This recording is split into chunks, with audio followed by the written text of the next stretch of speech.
Good morning. Sidmouth Museum. Can I help you? Oh, yes. Good morning. I'm interested in the children's workshops, and I'd like a little more information, please. Do you mean the art and craft workshops? Yes, a friend of a friend mentioned them. The children do painting and make models and so forth. Yes, of course. Where to begin? First of all, as you probably know, they run every Saturday. Fine. And what about ages? Well, all ages from 5 upwards are welcome, though we do ask that children below 8 years of age are accompanied by an adult. Fine. That wouldn't be a problem. What about cost? Well, I think you'll find them very reasonable. It's £2.50 a child, with 80 pence off for 2 or more children from the same family. Oh, yes. Very reasonable. And are they held in the main museum? Not exactly. They're nearby. Could you give me the full address? I don't know the area very well. Yes, it's Winter House. Right. And that's in Tamer Street. Could you spell that, please? Yes, Tamer Street. Lovely. And I do need to tell you that there's a security entrance, so you need to press the green button for someone to let you in. Don't press the red button, please. But don't worry, it's all clearly labelled. Okay. And one more question. Is parking available nearby? We're driving in from out of town. Your best bet is to leave your car at the back of the library. On a Saturday morning, there are plenty of spaces there. It's right next door to the museum. And can I ask about booking places? Yes, and I must tell you, you really should book by calling the education department here. Oh, I'm sorry. Should I have rung them instead of the main museum number? No, that's fine this time. Please don't worry. But for future reference, I'll give you the direct number. It's 200-765. Great. I've got that. Now listen and answer questions 6 to 10. But I'm very happy to give you information about the next 2 workshops. On Saturday the 16th, there's building castles. Oh, sounds great. This involves quite a bit of glue, so just make sure the kids are in old clothes. I know. Ones I don't mind getting mucky. Exactly. And if possible, could you bring along bottle tops, which the children might be able to use in the models, as decoration? We'll certainly try to find some for you. Then the following week... That'll be the 23rd, won't it? Yes, that's right. On that day, it's what we call undersea worlds. This is where they make scenes with fishes, underground caverns, and so on. Is that likely to get very dirty? Lots of paint splashes? Not really, so we don't recommend any special clothes for that one. But if you could search out some silver paper to bring along to use in the sessions, it's shiny, it looks like water, that'd be great. Yes, of course. We'll see what we can come up with. Well, thank you ever so much for all your help. The sessions sound really good, and I'll certainly book up for the next 2. Lovely. Thanks very much for ringing. Bye. Bye-bye. That is the end of Section 1. Section 2. Now listen carefully and answer questions 11 to 17. Hello.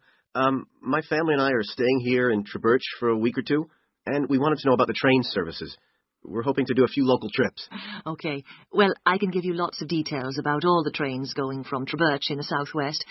This leaflet will be very helpful, but I can tell you some of the main things. We've got 2 main train stations in the town.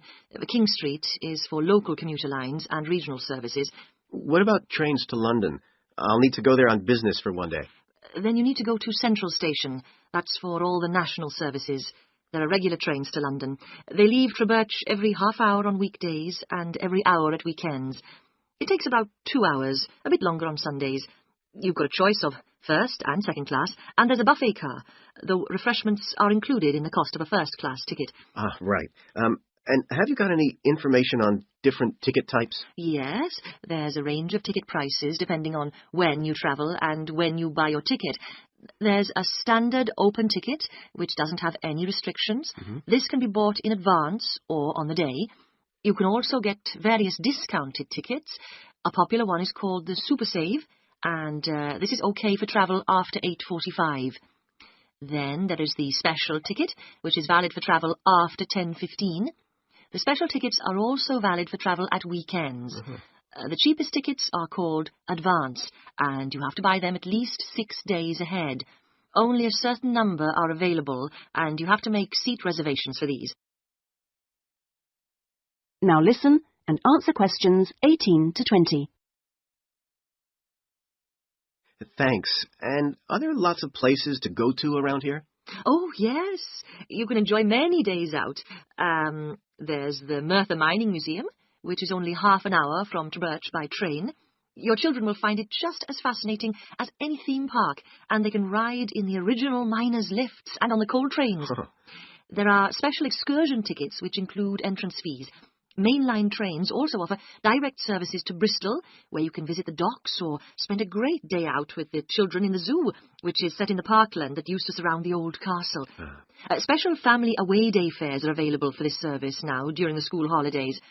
Alternatively, you can be in Birmingham in only an hour and a half, where there's lots to see and do, including the new and internationally acclaimed climbing wall, built on the site of the old aquarium. We will also be running a special service to Newport when the new Science Museum opens next year, as we anticipate a lot of visitors in the opening weeks. I'd advise you to call early to book your tickets. Is that okay? Yes, thanks. That is the end of Section 2. Section 3. Now listen carefully and answer questions 21 to 25. Hello, Sandy. How have you been getting on with your dissertation? Fine. And I've been working hard on the various action points we agreed on our last tutorial. Do you want to talk me through what you've done? Yeah, sure. Well, we agreed on 3 main targets for me to aim for. The first one was to find out about suitable data analysis software. Yes. And what I decided to do was to look through catalogues specialising in IT. That's a good idea. What did you come up with? I found the names of 2 promising ones. Right. But I also thought it'd be worthwhile talking to a lecturer. Oh, right.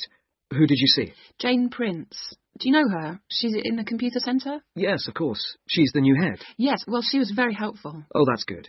Did she suggest anything in particular? Yeah, she recommended software called Vivat and said I should book up for a couple of practice sessions using Vivat. Great. I'm sure you'll find them useful. And, of course, the second target was to draw up a survey checklist, which... Yes, you emailed me it last week. Have you had a chance to look? Of course. I think it's good.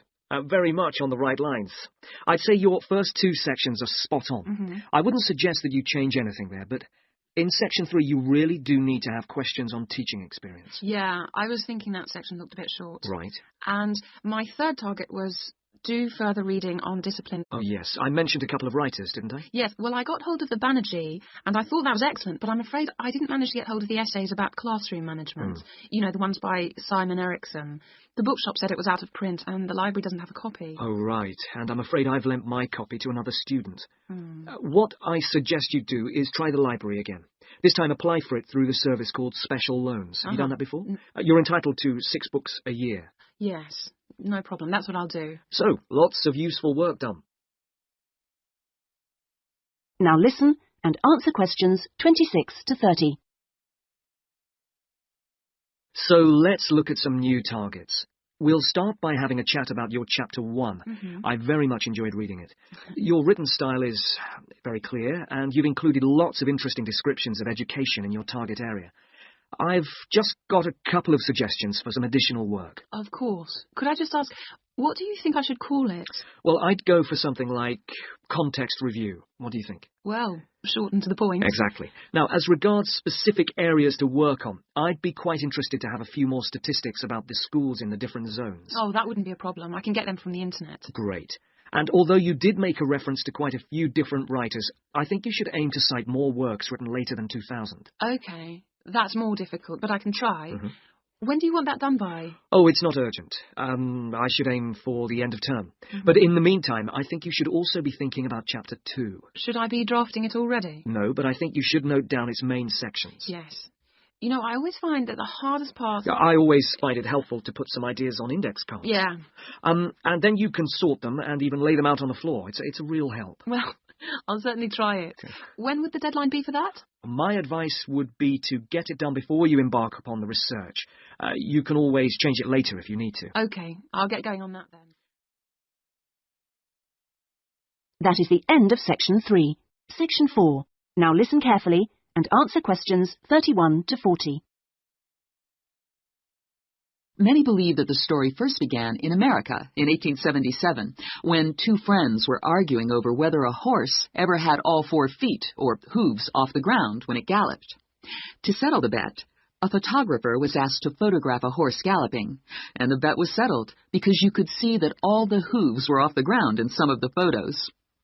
What was even more interesting was that if the photos were shown in quick succession, the horse looked like it was running. In other words, moving pictures.